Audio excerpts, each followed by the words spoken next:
이번 이센스 이야기는 솔로 활동 관련해서만 다뤄볼까 합니다. 그 이전까지의 스토리는 어떤 레카 유튜버가 이미 다뤘더라고요. 그래서 언더나 슈프림팀 시절은 생략하고 가겠습니다. 대마초로 인한 활동 중지, 아메바 컬처 계약 해지에 이은 슈프림팀 해체, 개코와 거하게 치른 디스전 등 2010년대 초반 이센스는 여러 굵직한 사건들을 맞이했습니다. 그러던 중 2014년에 이센스와 제이통이 레이블을 같이 설립한다는 그런 썰이 돌기 시작하죠. 두 경상도 남자들의 만남은 힙지리들의 두 테니스공을 웅장하게 만들었습니다. 이들이 한 대형 유통사로부터 거액의 투자금을 받고서 새 앨범을 낼 거라고 보도됐으니까요. 하지만 이 대형 계약은 둘의 의견 차이로 인해 어그러집니다. 이센스는 현존하는 시스템, 즉 방송활동, 음원 사이트 등을 적극적으로 이용하자 라고 제이통에게 제시했습니다. 반면 제이통은 이센스가 전 회사에서 시스템에 의해 겪은 그 상처들을 직접 목격했기에 시스템이란 울타리 밖에서 활동하자고 했죠. 이런 두 사람의 의견 차이는 결국 독자 노선으로 이어집니다. 만약 이때 이센스 의견대로 했다면 둘 다 지금보다 폭넓게 활동하지 않았을까 하는 아쉬움이 있네요. 어쨌든 이렇게 이센스의 레이블 설립 계획은 물 건너 갑니다. 그런데 이때 그를 주목하고 있는 레이블이 있었는데요. 그 레이블은 바로 바나였죠. 바나의 김기현 대표는 원래 이센스와 아는 사이가 아니었대요. 근데 김기현 대표가 SM에서 나오고 바나를 설립하려고 하던 찰나에 이센스가 독립적인 행보를 준비한다는 소식을 듣죠. 이게 축구로 따지면 지금 벨링엄 같은 초대형 유망주가 FA 시장에 나와 있는 급이었습니다. 그래서 이때다 싶었던 김기현 대표는 이센스를 데려오기 위해 자기가 구상하고 있는 컨셉을 직접 소개하죠. 그 컨셉이란 게 뭔지 모르지만 암튼 그게 마음에 확 꽂힌 이센스는 바나 소속 아티스트가 됩니다. 슈프림팀 시절부터 솔로 앨범에 대한 갈증이 컸던 그는 곧바로 정규 작업에 들어가죠. 원래 의도했던 작업 방식은 이러했다 합니다. 아티스트와 회사 간의 무수한 대화를 통해서 앨범에 대한 어떤 얘기를 담을지 논의하고 여러 프로듀서들한테 비트를 받는 식으로요. 실제로 이들은 메이저, 마이너 가리지 않고 전 세계에 분포된 프로듀서들에게 받은 300개가 넘는 곡들을 모니터링 중이었죠. 한편 이때 김기현 대표는 이센스가 해외 프로듀서랑 작업한 경험이 전무하니까 시험삼아 자기가 알고 있던 프로듀서랑 덴마크에서 작업시켰나봐요. 근데 이들이 스튜디오에서 미친 케미를 보여줬대요. 그래서 지금까지 받은 곡 다 걷어내고 오빌 총괄 프로듀서로 임명합니다. 그렇게 이들의 첫 번째 캠프에서 나온 곡이 에넥도트의 첫 선공개곡 백인타임이죠.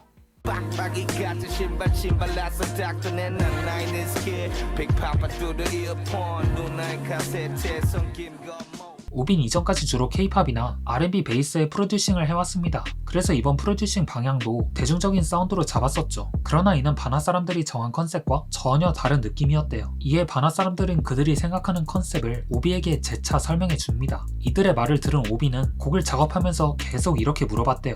이렇게까지 해도 돼?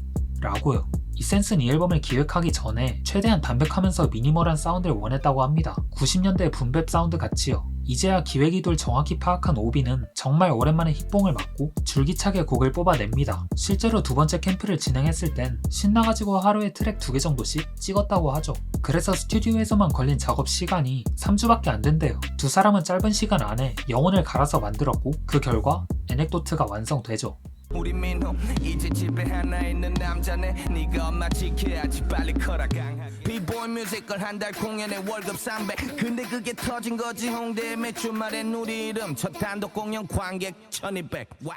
앨범은 주로 이센스의 자전적인 얘기를 담고 있습니다. 남들보다 돈이 없어서 불우했던 어린 시절, 자퇴후 언더그라운드 씬을 휩쓸고 쌈디와 팀을 짠 다음 홍대를 주름잡던 20대 초반, 아버지가 돌아가시고 난 후에 변화한 가족들의 삶, 이 모든 걸 이센스는 일기장에 써내려가듯 무서울 정도로 담담하게 랩을 넌지시 뱉습니다. 전 이센스가 국기 원탑이라고 생각하는 게 바로 이 가사 때문이에요. 진짜 되게 사소한 거라도 상황 묘사를 심각하게 잘합니다. 가사를 보면서 랩을 듣고 있으면 진짜 머릿속에 그 상황이 딱 펼쳐지죠. 동시에 이센스가 느꼈을 미묘한 감정들도 리스너들에게 그대로 전달되고요. 또 미세하게 갈라진 톤과 가사에서 내비치는 그의 진정성, 이런 다양한 요소들이 그의 가사를 더 돋보이게 만든다고 생각합니다. 거기에 진짜 너무 치밀해서 알아차리기 힘든 라이밍도 물 흐르듯이 이어지고요. 그래서 찾아다닌다는 게 고작 유행 제일 촌스러운 짓들 보고 엄지트네 말고 보니 10중 8구다 살만한 집에서 나고 자란 미국의 또 흉내낸 방구석 래퍼 이센스는 트랙 사이사이에 신에 대한 비판도 합니다. 그저 유행 따라 멋있는 척 하고 싶고 자기 플로우 없는 카피캣들 그리고 진정성은 없고 기믹질로 살아남는 그런 부류의 래퍼들을 비판하죠.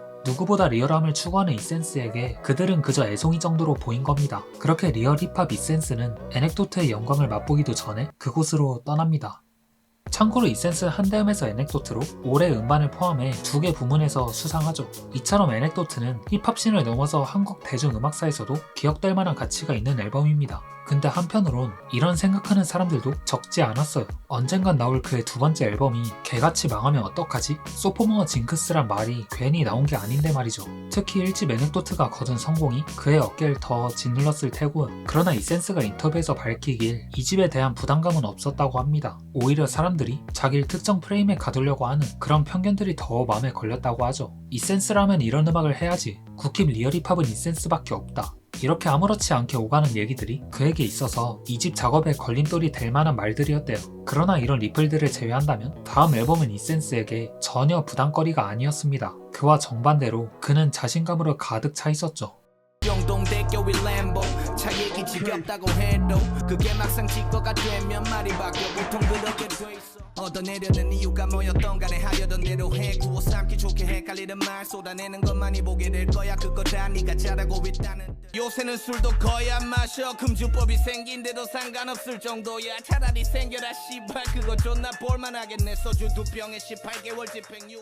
원래 이 앨범의 타이틀은 손님이었습니다. 본인이 세상 밖으로 나가면 다른 사람들한테 손님인 입장이고 싶어서였죠. 그 전에 나온 손님이란 곡도 그런 의도에서 만든 거고요. 하지만 막상 세상 밖에 나와보니 자긴 작업실에 틀어박혀 있었죠. 이때 이센스는 자신이 신과 등진 존재란 걸 깨닫습니다. 이에 그는 이렇게 정의를 내리죠. 자긴 손님이고 싶었지만 현실은 이방인이라고요.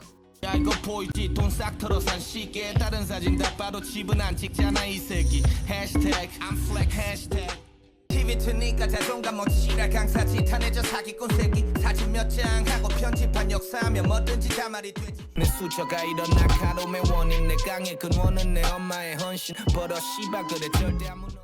앨범에서 이센스는 그저 허영심에 가득 찬 이들을 전면적으로 비판합니다. 또 사람의 감정을 이용해서 이를 돈으로 환산하려는 이들도 가차없이 까고요. 그러나 자신도 은근히 그런 삶을 원한다는 뉘앙스를 가사 곳곳에서 볼 수 있었습니다. 이는 이센스가 돈에 대한 목마름이 유달리 크다고 느껴지는 대목이었어요. 태어난 환경에 대한 불만을 가감없이 내비치는 걸 보면 말이죠. 한편으론 이런 속물적인 것들을 뒤로하고 아무도 모르는 곳으로 떠나고 싶단 속내를 털어놓기도 합니다. 여권에 찍힌 도장과 빈 페이지 어릴 때 사진이 붙어있네 11시간 날아서도 휴식 짐 싸네. 전작과 다르게 이 앨범은 깊은 서사가 자리하고 있지 않습니다. 출소 후 이센스가 느낀 감정들을 솔직히 담아냈다고 보는 편이 맞겠죠. 그럼에도 불구하고 이방인이 앨범으로서 갖는 가치가 뛰어난 이유는 래퍼와 프로듀서가 제 역할을 충실히 하고 있어서이지 않을까요? 이센스는 이미 누구나 알고 있는 최고의 플레이어입니다. 그리고 그를 받쳐주는 미니멀함과 저마다의 색을 갖춘 프로덕션이 완벽한 합을 이루죠. 또한 피처링진으로 참여한 마스타우, 김하일, 김심야도 자기 할 것만 딱 하고 잘 빠졌어요. 특히 그 중에서 김심야는